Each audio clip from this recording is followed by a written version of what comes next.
All right, guys. Well, we're not drinking Booker's. We're not in the big book. No. We're drinking some little book. This is chapter 10. This is the chapter paperback 10, version. All the Wiser. So Okay. they took them 10 years to get wiser, is what they're telling me. Okay. And I think that's right, because this is the best little book I've had myself. So I'm excited to dive into it. This one is a blend of There is a mash bill on this. 14-year Basil Hayden, 11-year Knob Creek, 10-year Booker's, 9-year Knob Creek, 9-year Baker's, 4-year Jim Beam, finished in a sherry and toasted bourbon cask. See, that seems to me like they had a bunch of stuff, like just extra barrels lying around, and then they just piled them all together and see what happens. What does They it should call it mean? the kitchen sink. Recipe, Yeah. I think recipe they have a 11. Booker's called that. Recipe 11. No, What does that mean? No clue.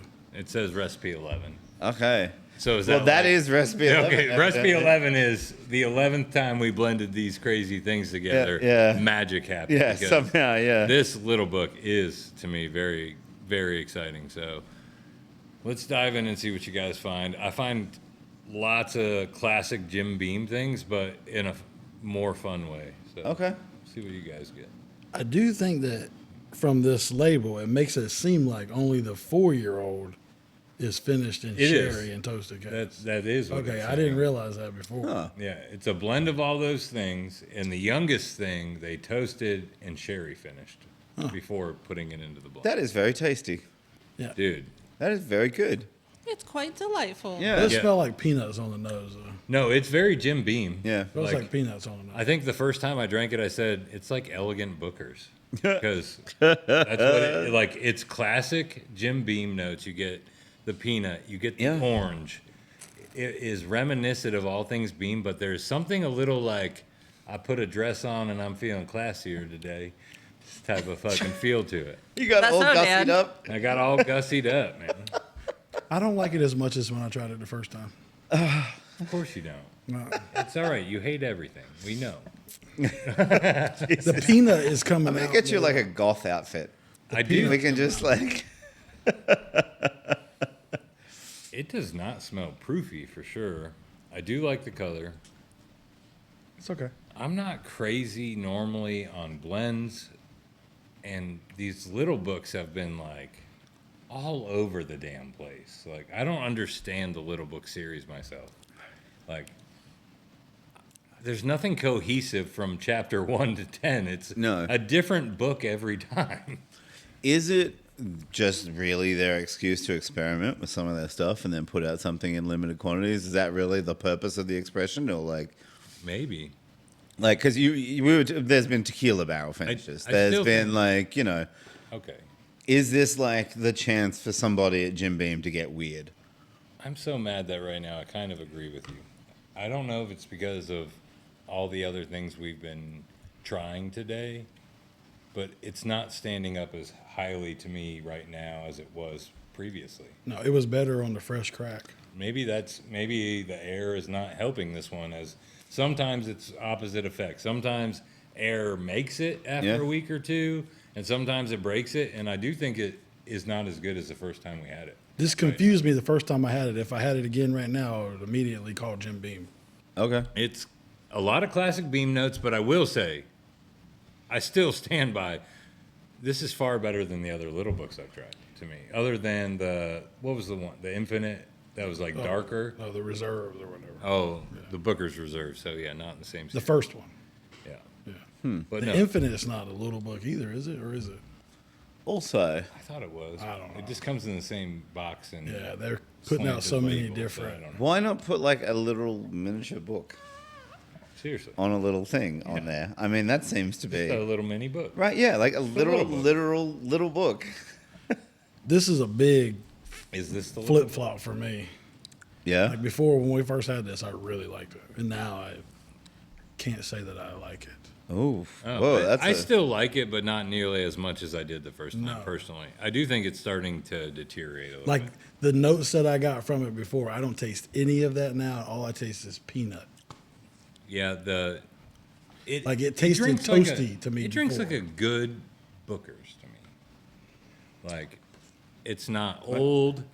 I think it not tastes significantly overproof. better than a lot of Booker's, to be honest. It's very Because balanced. Booker's can be I like do the think- one batch a year or 2 batches a year. I would consider to be truly good. I do like, think out it's of 4 sweeter than a total. lot of the like high proof beam stuff I've had, and that kind of mellows the proof of it to me, and marries some of those different notes. And like honestly, if I think about like I just read that list, and it's what 1, 2, 3, 4, 5, 6. We blended 7 things to get to here. Yeah. Normally, if you blend 7 things, it's out of balance. Yeah. It's out of whack to me. Especially the oldest, you're blending 4 and 14-year stuff. Like, that's a big gap. And I do think it's pretty balanced. Yeah. Like, it tastes like, if you told me that was a single barrel, I wouldn't. I can even still get a little wouldn't bit be of the surprised. hint of the sherry finish as well. So Yeah, out of there. At least I did on the first couple of sips. It's fading a little bit now. But I'm not like dead set in love with it, but I certainly don't mind it. And I do think it's like a good batch of Bookers. retail. Probably $100 at least. It was 179. Ooh. It was one. Now you said some 4-year blended with some 14-year. Do you think we'll see more of that in the future as companies that maybe overproduced due to COVID have all this extra young stuff? They might try to blend with some older stuff. I think we're already seeing that Yeah. for sure. I mean, as someone who bartends for a living and bartends at a very busy whiskey bar, I often am seeing the batches of just regular things, Buffalo Trace, Old Grandad in particular. And we have talked about for the last 6 months how much darker those batches are getting, Yeah. which tells me one thing. They're dumping some older stuff in there because they don't know what to do with it. There's whiskey to spare. Yeah, there's some whiskey to spare, so yes is the answer to that, I think. And Which? it's so much so has changed on those 2 products I just mentioned that Yeah. we've had to alter our cocktail program to a few different bourbons now because Yeah. things are tasting too oaky Which for one? what we're doing. Out of curiosity. Which cocktails? Yeah. In particular, our Dirty Martini, Okay. the Dirty Girl, which is a clarified olive martini. Yeah. Made with bourbon. And previously, we would make it with Buffalo Trace because it was really mellow and Yeah. married, and the clarification process would really strip the oak out of it. But now it's seeming like there is must the be key of older those stuff in fats. there because it's not stripping the oak. So the martini was tasting oaky, Okay. which is not what we're looking for. No, not at all. So we've had to change that product to Michter's American. Oh, okay. So. See? All right. There you go. So things Yeah. are changing, So- and I think that we're already seeing what Danielle is asking from behind the camera. Are we going to see these companies dumping older stock into younger stock? Yes. See, Or even the opposite, the younger stock into older stuff because they have so much Yeah. of the young stuff. so this is funny to me, this entire conversation, because right around the time of the bourbon boom bust, everybody was talking about, oh, finally, now that the Canadians not buying, now that anybody else is not buying, we're going to get cheaper whiskey. Well, here's what I think ended up happening is rather than necessarily the prices dramatically dropping, yeah, it did on those mid-market products, but those probably never should have been priced where they were to begin with, like asking, $120 for a 4-year or 5-year product that was a special bottle or whatever was never going to be a sustainable thing. But instead of all of the bottles being cheaper, we're just getting significantly older and more mature whiskey inside of those bottles for roughly around the same prices as what we were paying before, rather than it being keeping the same age statement or keeping the same blends and then lowering the price because of that availability of that extra age stuff. I mean, there's some of that's already happening for sure. Yeah. I mean, that's what we're talking about 100%. And I think we'll see more of that as we go for a little while. But I think we're just finding the new norm in the market Yeah. is all it is. So we're going to see a little bit of everybody trying everything right now, I think. Yeah. Just, I mean, if you can grab an old barrel, grab as many old barrels as you can, I guess. I mean, how long till we see a decanter again is what I'm wondering. Oh, we already are. Like, there's not even. I mean, chicken cock. They got a rooster right now. Some there's plenty of- Bulldog we saw. Whistle Pig has a pig. Whiskey Thief. I mean, You can get the pig can of Turkey is releasing the new, Austin Nichols archive series with Yep. started with the gold foil 16 year, and then by all accounts, I've heard that potentially we will see in that lineage, a 5-year lineage, the donut come back, Hey. the Christmas rye come back in Okay. some iteration, and also the turkey decanters in the turkey. So Yeah. I'd be curious to see. I for one am absolutely jazzed about that. I am a sucker for a good decanter, for a super well presented bottle. Speaking of which, Eagle Rare 30 year, we just happened to have a peek at through the cabinet window earlier. I mean, talk about a decanter. Whoa. There's a $4,500 Whoa. bottle of just the bottle, no juice. So Yeah. Just maybe we are seeing the front end of that. I think there's tons of decanters on the market already. That's just not something that we're buying, so you might not see. yeah. Okay, yeah. There's tons of that on the market, Okay. just not marketed to us. Well, I just don't even see it like when I go to the big stores like Total Wine. They don't care, but go to the little liquor Okay. stores. Okay. What kind of stuff are you saying out of curiosity? Eagles, dogs, guns. I mean, Oh yeah, you all name those it. gun ones. Okay, Really? they are already Yeah. going to. Yeah, oh, yeah. Yeah. Oh, yes. Excellent. What was that one I just showed you that I saw? It was like a whole on like shotgun looking one. I don't remember. He said gun. It was kind of ridiculous. That's fantastic. But yeah, I mean, I think they have the. I think You're they gonna have have it the above your eagle one mantle, right like- over Yeah, the 100%. seven. Like, yeah. You know what I want to sell whiskey though? The whiskey itself. Yeah, exactly. That's what I prefer. That's why it's not being marketed to us. It's marketed to. My dad hits me up all the time, like, "Oh, can you get this decanter?" Like, sure, I'm sure I can find it. Well, I would also argue that act like a you're lot not of the that original old. decanters that became popular were never that fancy or never that, No, they never were. Now they're collectible as hell. So, I will say for this, there is like my favorite part of it's the mid palate and the nose. Like it smells amazing, and then it skips a beat on the front palate to me.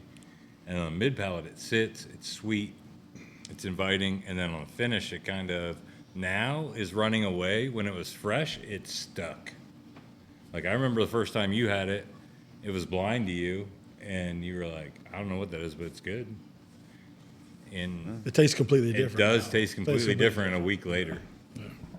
It does. it's a little bit less complex, is what I'm hearing from you guys. Yes. This is my It first is. time Yeah, trying yeah. this today. I think it's lost a step from where it was because it still has a little flavor change, but throughout it's very beamy now. Yeah, very beamy. Peanut. Before, I might not have even been able to tell you it was beamy. No, Okay. it didn't taste like that before. Now it tastes So like if you get one of these, open it, drink it that day with your friends. Yep. That's Yeah. Like, My like a suggestion. bowl of peanuts. Yeah. It's a bowl of peanuts now, Yeah. and not a boil, No. not a Oh. bowl, A bowl. a bowl. All right. I think it's time to spin a wheel. Yeah, let's see what we get today. All right. Let's see what. Oh, well, Lockie Back to is me, 3 all for right. 3 on sevens. Let's see it again, Lockie. let's do it again. All right. Here we go. I mean, it is mathematically, statistically unlikely that I get, another 7. Hey, We might have to grease that wheel. maybe next time spin it the other way. Yeah. Or maybe I should head straight to the casino from here. Is what this wheel is telling me is that I have the ability to be able to pick wheel spin numbers. You can pick the same every time. All right, let's go test it out. Let's head to the boat. Yeah, right. I wish there still was a boat. I would actually go there if there was still a boat. For those of you who aren't Louisville locals, the Caesars Southern Indiana Casino, just across the river, the Ohio River, Us here in degenerates Louisville, still call it the boat. used to be a literal boat that you could go and gamble Oh, on. did it? Unfortunately, that went away before I arrived in the United States. I would have loved to have gone full dock holiday and gone gambled on some kind of riverboat. I think that would be amazing. Well, we can go to Alton, Illinois, and St. Louis anytime you want and get on a boat and I've gamble. been on one in Florida before. So you just let me know. I'm just like an old school riverboat. It's like I want to be paddling down Man, the we got river. a big sample. Can I also shoot people who I think are cheating? Yes. Yes. Please.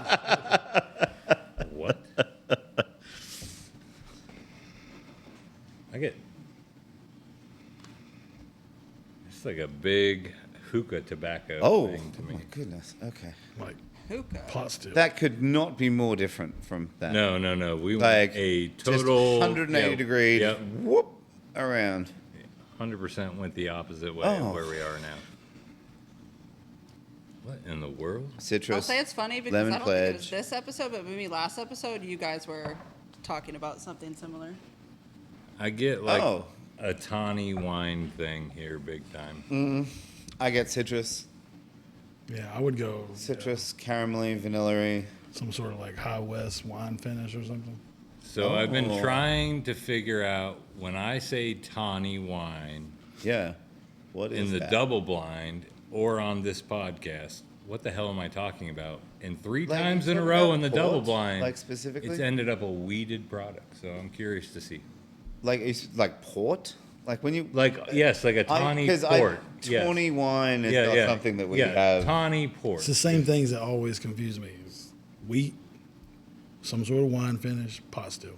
Those three things have such similar profiles and characteristics when I smell. There's it. almost a Taste it. big malty note on the nose Oh, yeah. too, like almost scotchy. Really? Almost at the I finish get to malt me. nose, yeah. Lockie's like, no, you're wrong. No, I just don't get any of that at all. Like, Really? no, What do you get? like no malt. No, what's it smell like to you? Like citrus and a little bit of vanilla I and don't get no citrus. like lemon and floralness. This almost smells, I have without to having taste even it to tried know. it, it almost smells like a rye.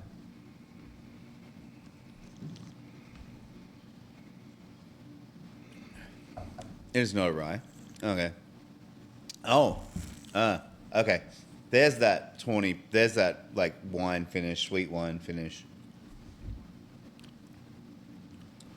Coffee? Grain. On the finish, yeah. Coffee. Yep. Oh, like those chocolate covered coffee beans. I'm not even getting into the chocolate. I just got like bitter coffee on the finish. On the of that, finish, I got coffee. Which is like, at no point on the nose or front palate was I like coffee, but on the finish I was like, coffee? I'm confused by that one. This is confusing pour. Yeah, It's got to be finished. I think so. This is finished. Or, you know, is it going to be one of those weird grain? This is something combination funky. business? This is something funky. There's no way that's straightforward bourbon or rye to me. It's finished or it's If this is a Kentucky single artisan. barrel, Oh, hang on. I'm gonna just walk out. I'm out of here. You're done in the I'm done. picking Yeah, game. this is it. This is it for I me. mean, I've tasted Kentucky artisan that tastes like that. I don't know what to make of this. It is. There's like Like, on the nose now. It's like a almost. I hate to use this note because I don't mean it offensively because it doesn't smell bad, but it's like I don't know how to describe a spoiled butterscotch. how do butterscotch is spoiled? Yeah, Like you- what's that smell like? Like, Stale butterscotch. like it's been in grandma's It's been purse for like it's 10 been years. sitting and now out you finally, in a drawer forever, and then you ate it like. Why is But that's this every like, grandma's butterscotch. like a worse version of butterscotch than it should be? Okay. Like, I'm not huge On the nose, I spoiled would candy. pick maybe lean towards a rye, and on the palate, no freaking way that's a rye. No, like rye nose gives me plenty of citrus, plenty of floralness, plenty of It that does stuff. have a. With a little hint of like vanilla caramel in there. It has but- an okay mouthfeel, which makes me think this is an older product watered down, because the proof is light to me.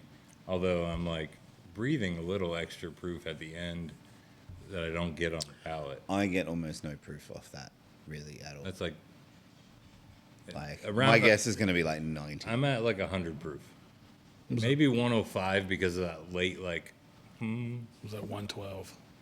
112. I'm still thinking it's maybe the more I If I sip it, get the more I tawny think and it's maybe rye. butterscotch, I go Makers, I go Weeded. I don't know what the hell we're going. I'm gonna go. This is a weird Makers pick. Okay. Could be makers, huh? I didn't thought about that. Could be. Or it's vintage and confusing. I was thinking I get like some dusty notes in the mid palate. like too. some sort of sherry finish, rare character. Sherry finish rare character. Okay. Yeah. I'm going to go completely different and completely I don't know probably what wrong. the hell we're drinking. It's weird. I think it's the rye still. I still, for some reason, more I sip on it. We are all more I completely get. split. We have no Yeah. idea what this is. What do you got? It's funny because you guys actually just talked about this a little while ago. No fucking way. Oh my God. I guess there was no proof, right? dude.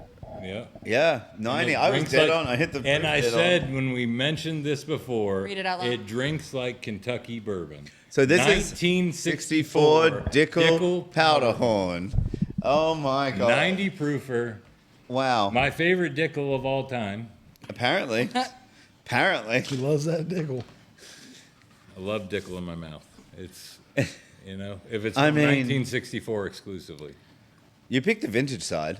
Yeah, you know. Someone called. You called that. I think was at least. getting I called the vintage notes. proof largely, but It's a confusing pour, and it is because it doesn't drink like everything else from that distillery. No. It drinks like a modern So- bourbon in a way, and it also has a vintage note, but it's all bourbon.